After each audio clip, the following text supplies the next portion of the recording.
consciousness arrived like a cold wave breaking over shore.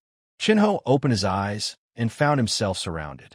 The centaurs formed a ring around him, half human, half horse, each one massive in the way that creatures built for open plains and running down prey tend to be massive.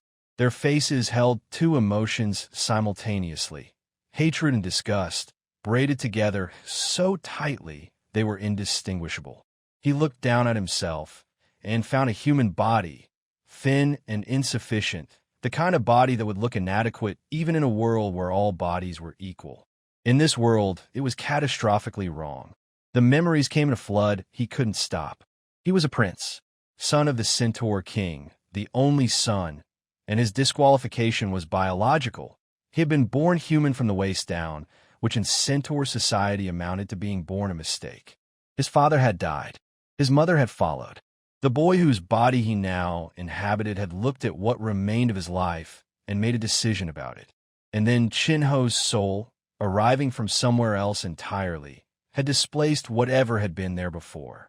He was still processing this when he registered the specific quality of the silence around him, the hell-breath quality of a crowd watching something about to happen. In front of him, a woman was arguing with a group of elders. She was remarkable.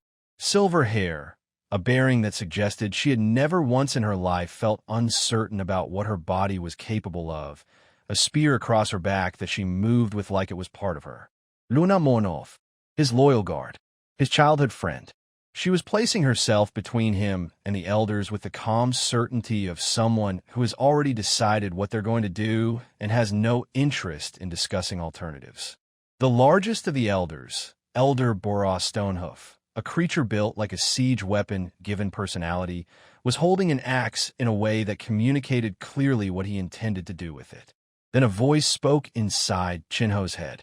It was cold and precise, and somehow carried the tone of a document being read aloud. Supreme Life Expansion System activated. Form bonds with strong partners. Evolve your bloodline. Unlock rewards. First mission. Declare Luna Moonhoof as your queen. Success grants Centaur, transformation, and tribal knowledge. Failure is, the axe was already moving. Chinho stopped thinking and stood up. He pushed Luna aside with both hands and stepped into the space where she had been standing. The axe completed its arc. He was looking directly at Boros, which required tilting his head back because Boros was enormous. And he said, in a voice that shook more than he would have preferred, "Stop." The word landed in the tent like a stone into still water. The ripples it made were confusion rather than compliance, but they were sufficient to delay things by approximately 2 seconds. He used those 2 seconds. "Luna Munuf," he said, turning to her, reaching for her hand, "will be my queen, the one queen of the Wind Hoof tribe." The tent erupted. It erupted the way enclosed spaces erupt when you say something that simultaneously violates every social expectation held by everyone in the room. Loudly, with multiple people speaking at once, with a quality of disbelief that temporarily overrides even the murderous intentions that had been the previous center of attention. Luna went a shade of color that was difficult to describe. Boros's fury climbed past the threshold where fury becomes something else, something colder and more absolute. Luna was staring at him. He looked back at her, still holding her hand, aware that they were both standing in front of several hundred centaurs who wanted him dead, and that the situation required her answer to shift in a particular direction. "Would you accept?" he asked, and the words came out steadier than he expected, because somewhere in the chaos of the moment he had found something that wasn't quite calm, but functioned similarly. "Even now, even here, in front of all of them, would you?" The silence that followed was complete. The fire crackled. The wind pressed at the tent walls. Several thousand years of Centaur tradition seemed to hold its breath. Something shifted in Luna's eyes. Past the shock, past the fury at having been publicly announced as the queen of the most embarrassing prince in tribal history, past the professional warrior's instinct to assess threats, something older and more fundamental moved. She had not said yes, but she had not said no. Boros raised the axe again. "Luna," Chinho said, quietly now just for her, "You're his guard. You're my guard. Do your duty." It was not a plea. It was a statement of identity, a reminder of who she was when everything else was stripped away. He watched it land. Her spear was in her hands before he finished the sentence, its tip glowing the particular blue of something that has been asked to work tonight and has said yes. She stepped forward, placing herself between him and the guards with the economy of motion that belongs to people who have been trained so thoroughly that the body acts before the mind decides. The tent went silent again, but differently. Their goddess, for that was how they saw Luna, Chinho was beginning to understand, was protecting the weak thing they wanted to kill. He remembered, from somewhere in the flood of inherited memory, an ancient law. The king's tent was sacred space. No judgment could be carried out within it without the formal process of tribal law. He said this, clearly, loudly, invoking the tradition the way you invoke it when tradition is the only weapon you have. No one moved. Under Luna's spear and their own hesitation, the crowd parted. Inside the royal tent, with the curtain fallen and the sounds of outrage muffled by canvas, Luna planted her spear in the carpet and stood with her back to him. Her shoulders were doing something complicated. He waited. When she finally spoke, her voice had the particular quality of someone who is furious and trying to stay controlled and not entirely succeeding. She accused him of destroying them both, of ruining her family's honor with a single sentence, of being reckless in the specific way that only someone with nothing left to lose could be reckless. He let her finish. Before I acted, he said, your fate was already decided. If they'd killed me, you and your family would have been punished. You know Boros. You know what he does with loose ends. She turned. Her expression said she was calculating whether this was true. My actions bought us one night, he said. Maybe less, but that's more than we had before. He told her what needed to happen next. He told her about the ancient power that existed at the intersection of the royal bloodline and the moonhoof line, descendants of the divine steed, a conjunction that the tribal histories had recorded and then mostly forgotten. He told her that combining their powers might produce something neither of them could accomplish alone. She called him shameless. She called him desperate. She was not wrong on either count. The soldiers began breaking through the door. Luna looked at him for a long moment. Her eyes were full of too many things to name. Fear was there. Trust was there too, which was more remarkable under the circumstances. She made her decision the way she made all her decisions, quickly, completely, without half measures. The tent exploded with golden light. The golden form was not what he had expected, though he wasn't sure what he had expected. His human legs were gone. In their place, the powerful haunches and barrel chest of a golden centaur, suffused with divine energy that rang through his veins like a bell that hadn't stopped ringing since it was first struck. The guards outside fell to their knees under the pressure of it. Elder Boros, who had been building to something apocalyptic, went pale. For the first time since opening his eyes in this borrowed body, Chinho felt like a king. He tested the strength methodically. Raised a hand, felt the force behind every muscle, let the system's numbers confirm what his body already knew. When Boros lunged with everything he had accumulated over a lifetime of being the most powerful creature in any room, Chinho met it with a simple punch. The armor shattered. The arm broke. Boros flew backward through the meeting table. The young warrior Barrow came next, Boros's son, furious and grief-stricken and not thinking clearly. His axe broke. His battle aura collapsed. He hit the ground and didn't get up. The tribe knelt, one by one, then in waves, then all at once. Chinho walked among them slowly. He set the broken totem upright. He picked up the ruined axe and held it, feeling its weight, feeling the weight of what it represented. Those who follow me will prosper, he said. Those who resist will find out what these two just found out. He kept Boros alive. A broken elder in the deepest dungeon served as a better warning than a dead one. He kept Barrow alive too.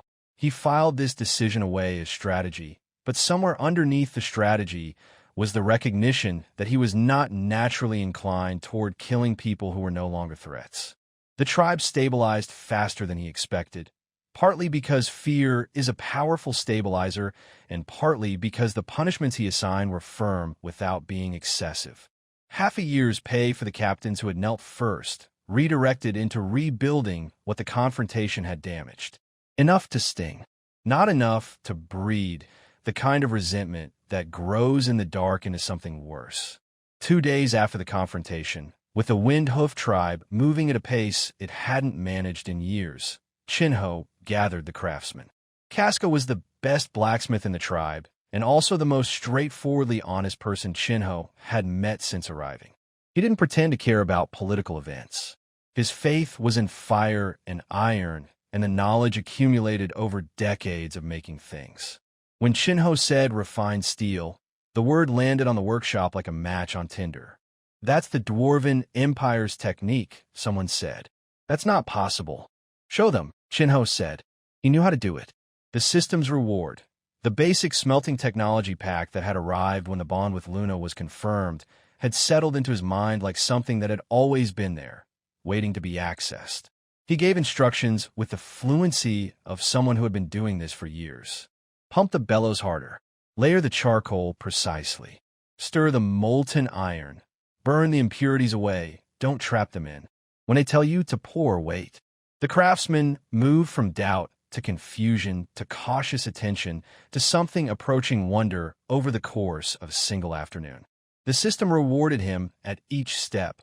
Reputation climbing, the tribal satisfaction meter shifting upward in increments. When Casca performed the final quenching and drew out the blade, the workshop held its collective breath. The blade sank into the oil. White smoke rose. It came up cold and gleaming and impossibly sharp. He brought out the guard captain's standard saber. Casca struck them together. The saber took a notch. The new blade didn't. He brought out the testing stone. Casca swung. The stone parted. Casca's knees hit the floor before Chinho understood what was happening. Then the other craftsmen followed, one by one, looking up at him with expressions that had moved somewhere past respect into something that made him slightly uncomfortable.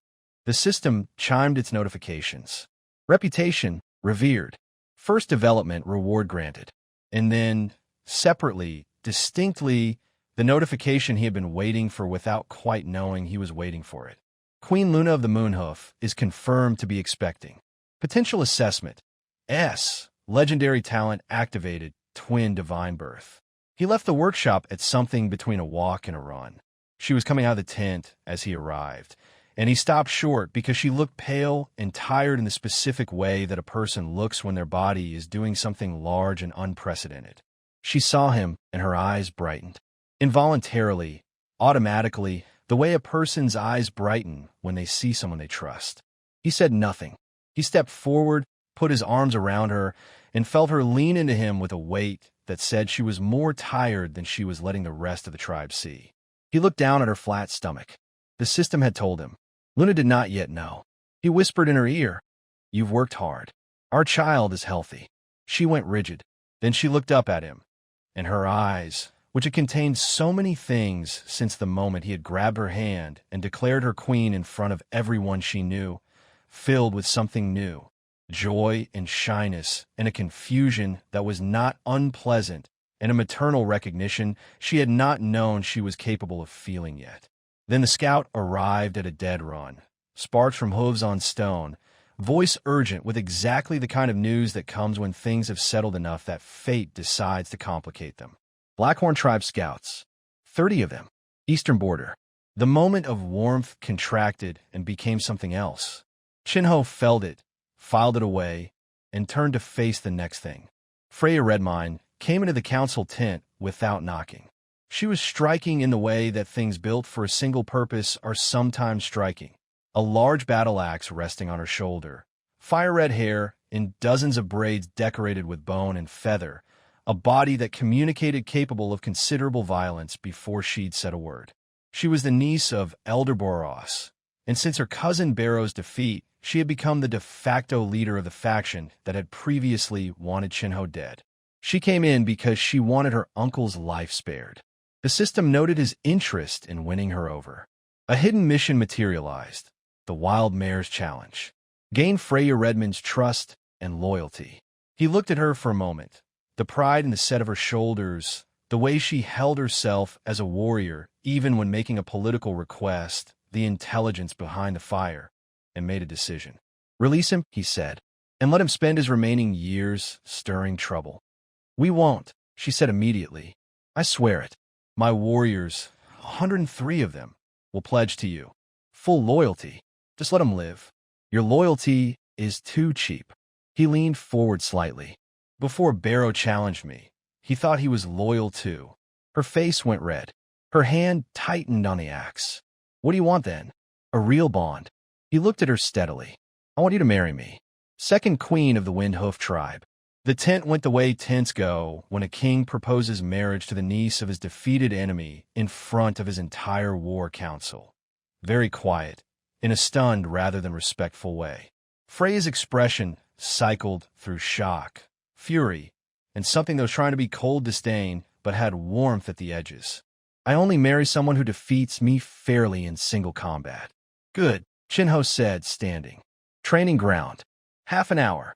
She fought the way she lived, all forward momentum, absolute commitment. The flame whirlwind slash that was her signature move designed to leave nothing standing within its radius.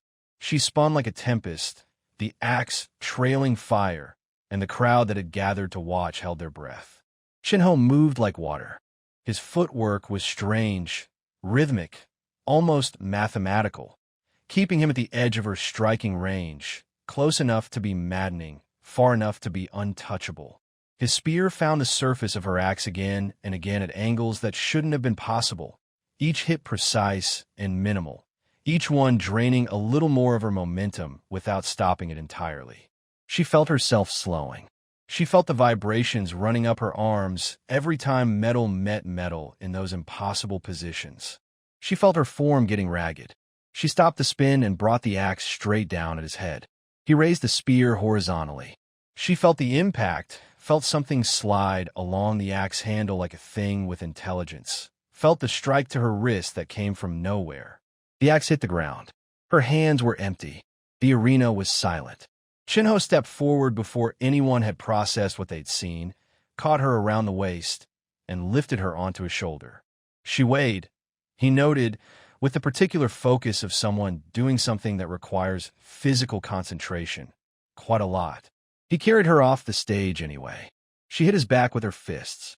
She said things that the nearest spectators would later struggle to accurately repeat.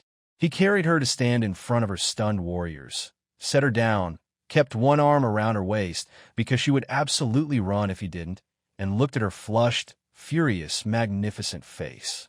Freya read mine, he said, loud enough for everyone. You're a warrior worthy of respect. Your courage has earned my recognition. He paused. I, Chinho, king of the Windhoof tribe, formally ask for your hand. Be my queen. Led this tribe with me towards something worth leading toward. He had defeated her strength. He was offering her honor. Her struggle slowed. She looked at his eyes and found something there that wasn't mockery. Firm sincerity, a genuine regard that her pride had not prepared her to encounter. Her heart, which she had never previously noticed doing anything notable, was doing something notable. I yield, she said, barely above a whisper. The training ground erupted. The horseshoe demonstration came 2 days later. He had expected resistance, and got it, mostly from the elder veterinarian who treated the idea of nailing metal to sacred hooves with the expression of a man watching something blasphemous occur in slow motion. The volunteers were nervous. The Redmine warriors who raced against them were confident. By the time the two teams reached the rocky terrain, confidence had recalibrated. The volunteers moved over the stones with their metal-shod hooves, clicking cleanly on every surface, finding purchase where there was none, crossing without slowing. The barefoot warriors picked their way carefully through gravel that pressed in his sensitive tissue, their speed dropping with each anxious step.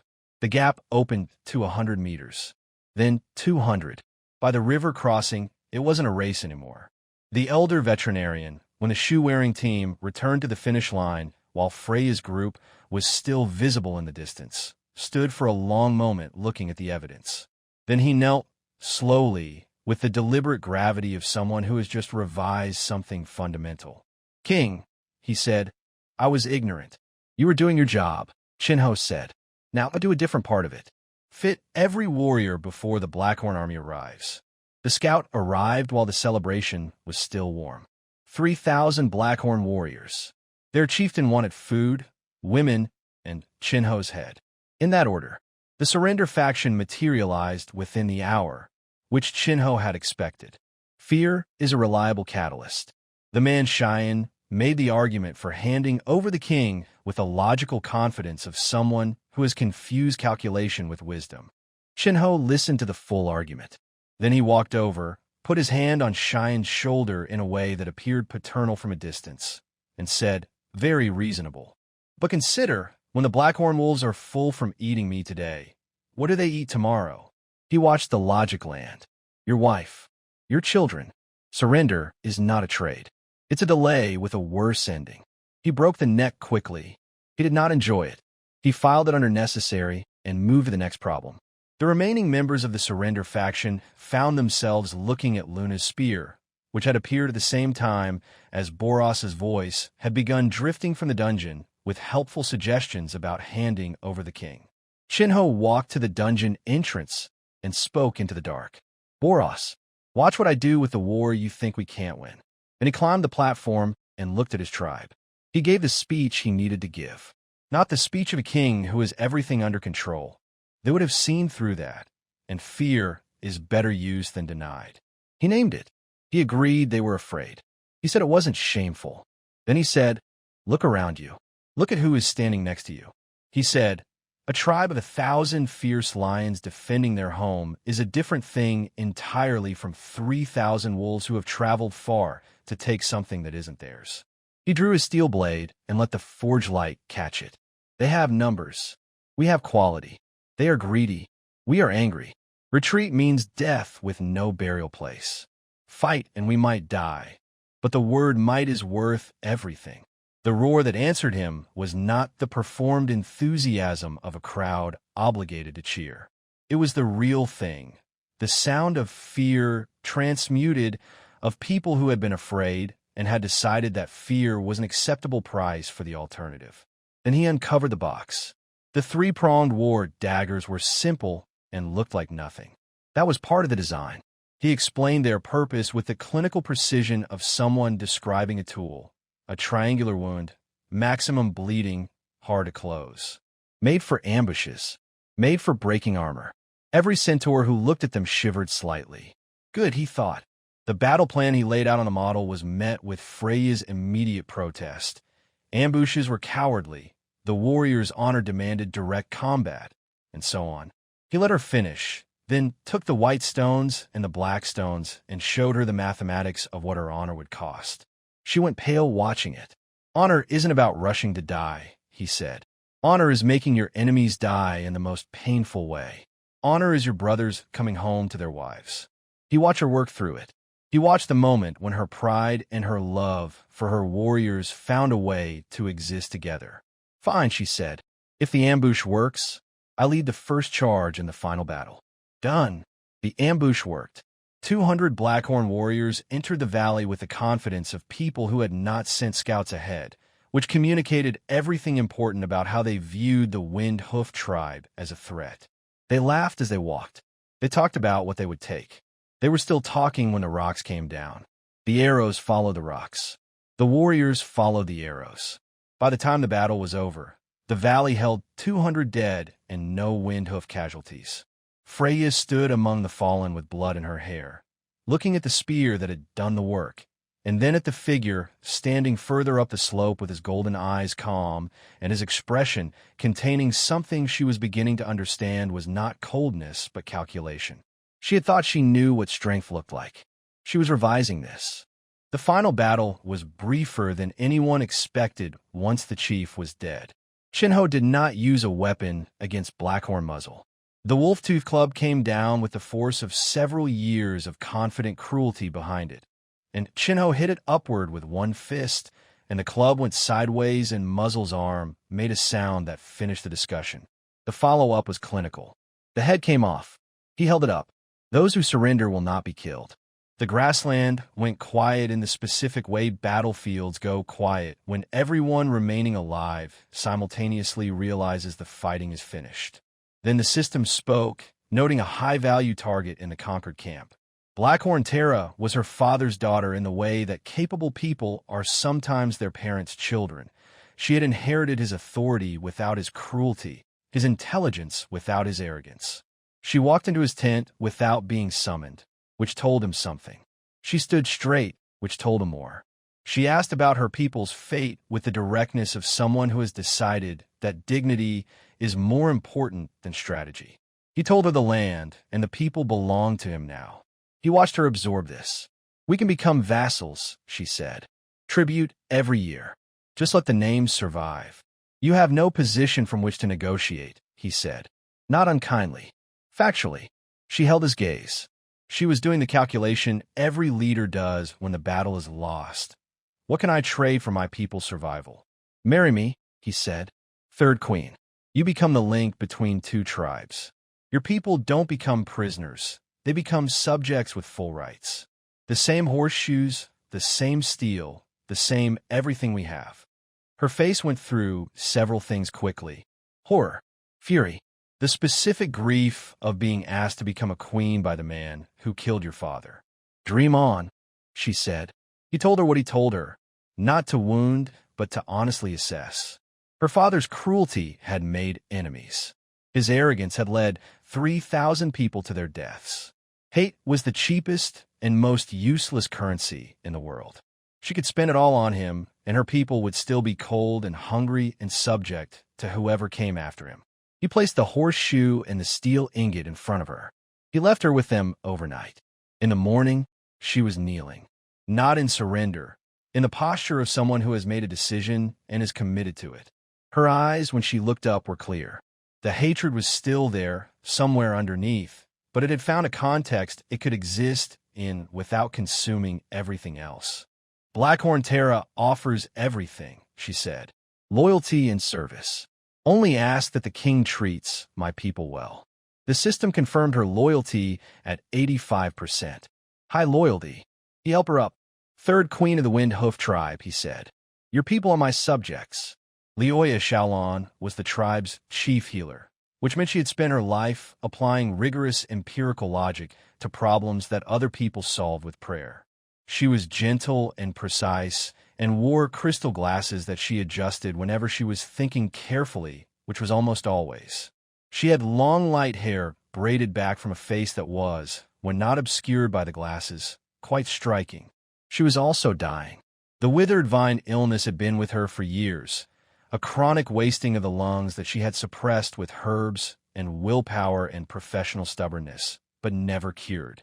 She was the tribe's healer who could not heal herself. She had made her peace with this. The fountain of life was going up in the center of the tribe when she collapsed. Shinho was there.